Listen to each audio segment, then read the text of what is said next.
Have you ever fallen into a strange world where nothing makes sense, but everything feels exciting? Today, Alice is back in the middle of a very strange moment. Things are getting more confusing, more surprising, and a little bit funny too. She will meet unusual characters, hear strange words, and try to understand what is really happening. But one big question is still in the air. What will Alice do next in this crazy world? Let's step into Wonderland and find out together. Chapter 12. Alice's evidence saw that she had put the lizard back upside down. The poor thing was waving its tail and could not move. She fixed him. It probably doesn't matter, she thought. He is just as useful either way. When the jurors felt better and got their slates and pencils back, they started writing about what had just happened. Only the lizard did nothing. He just sat there with his mouth open, staring at the ceiling. "What do you know about this case?" the king asked Alice. "Nothing," said Alice. "Nothing at all?" the king asked again. "Nothing at all," said Alice. "That is very important," said the king to the jury. "Unimportant, Your Majesty," the White Rabbit corrected politely. "Unimportant, of course," the king said quickly, whispering to himself. "Important, unimportant." Some jurors wrote important, others wrote unimportant. Alice saw this, but thought it did not matter. Then the king shouted, "Silence!" He read from his book. "Rule 42. All persons more than a mile high must leave the court." Everyone looked at Alice. "I'm not a mile high," said Alice. "You are," said the king. "Nearly 2 miles," said the queen. "I'm not leaving," said Alice. "You just made up that rule." "It is the oldest rule in the book," said the king. "Then it should be rule number 1, said Alice. The king looked nervous and closed his book. "Consider your verdict," he told the jury. "There is more evidence," said the White Rabbit. "This paper was just found." "What is it?" asked the queen. "It looks like a letter, but there's no name on it." "Oh, it's not a letter, it's a poem." "Is it the prisoner's writing?" someone asked. "No," said the rabbit. "That's the strange thing." "He copied someone else's writing," said the king happily. "I didn't write it, and there's no name on it." "If you didn't sign it, that makes it worse," said the king. "That proves he is guilty," said the queen. "It proves nothing," said Alice. "You don't even know what it means." "Read it," the king said. The White Rabbit read the poem. "They said you went to see her and talked about me too. She said I was a good one, but I could not swim, it's true. He told them I had not gone. We know that part is right.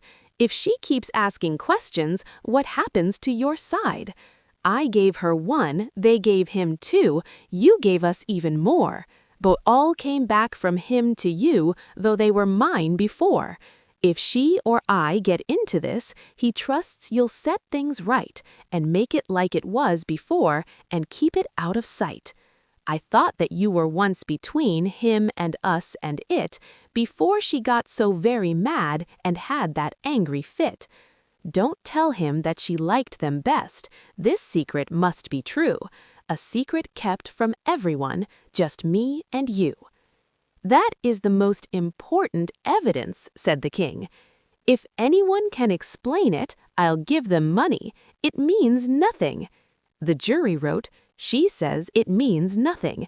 If it means nothing, we don't have to understand it, but maybe it does mean something."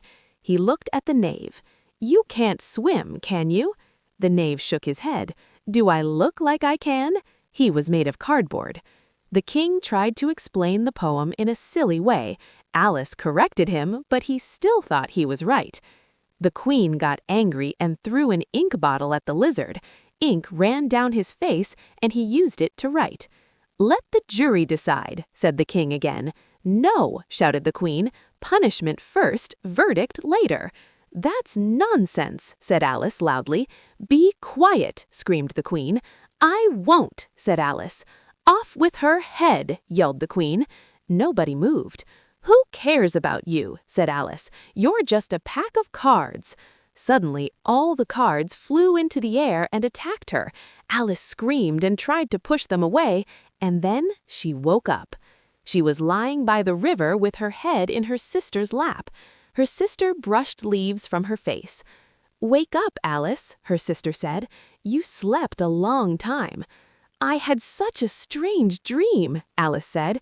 She told her sister everything about Wonderland.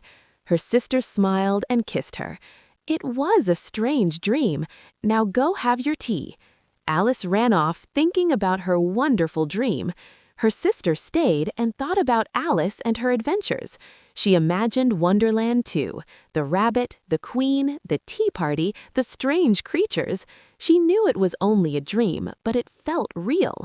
She thought about Alice growing up one day and telling these stories to children, keeping her kind and loving heart forever. The end. Wow, Wonderland is never calm, is it? Alice saw strange things, heard confusing words, and tried her best to stay brave in a world that follows no rules at all. But this is not the end of her adventure. Even bigger surprises are waiting for her. Do you think Alice is starting to understand Wonderland, or is it only getting stranger? If you want to follow Alice all the way to the end and discover the full story, don't forget to watch the complete adventure. See you in the next part of Wonderland.